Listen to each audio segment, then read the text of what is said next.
Diatomaceous Earths. I'll have to spell that one out in the title somehow. That's cat litter. Old-fashioned cat litter, even new cat litter, is a form of diatomaceous earth, just differently formulated. What is that? Oh, it's fossils from millions of years ago. That's kind of as simple as cat litter is.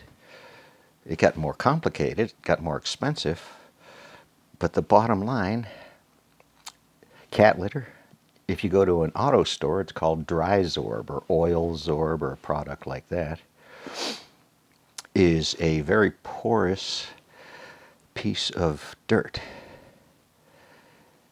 It is clumps and clusters of these calciums mostly, very specific molecules that settle to the floor based on organic matter dying enough to leave feet, meters of layers of fossils that we call diatomaceous earth. If you look at them under a microscope, guess what? So, what is that? It's cat litter. It's also a fractioning material in analytic chemistry. It's used to separate molecules and identify what those molecules are. That's cat litter.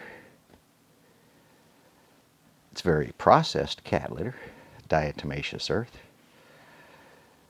To keep it in the column that you're going to pack with it, you would buy Fritz, which are little filters, steel filters with a specific micron size so that nothing gets out or nothing gets in and contaminates your column of diatomaceous earth. It's in a gas analyzer used for analyzing a process stream of maybe 6 or 7 different compounds. It's a process gas analyzer using diatomaceous earth for separations.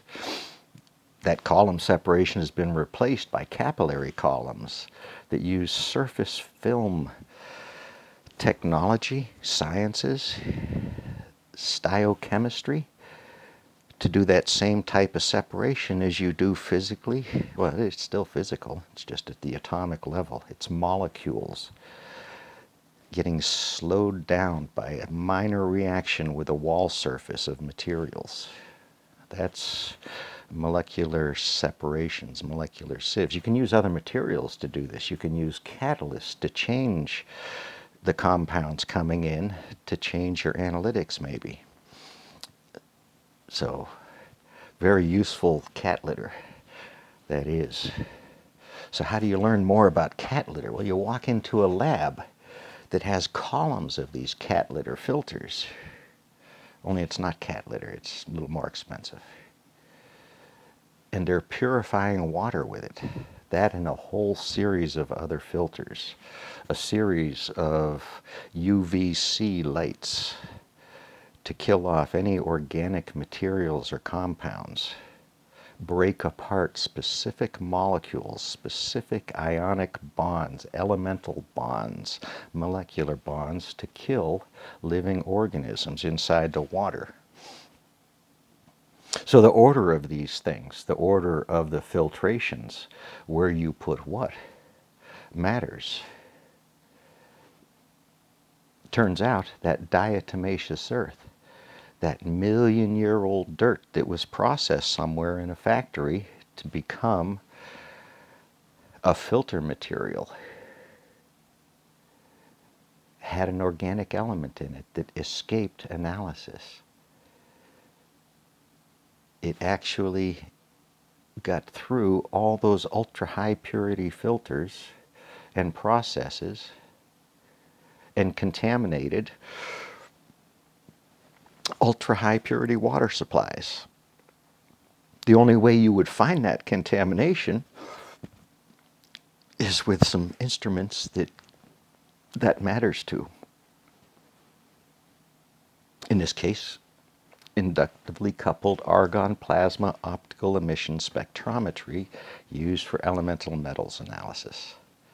That's where cat litter can go. That's one of the uses for cat litter. I got a beef with cats outside, but that's another video I'm not going to make. Pieces out, and don't let the cat litter smell. Ugh.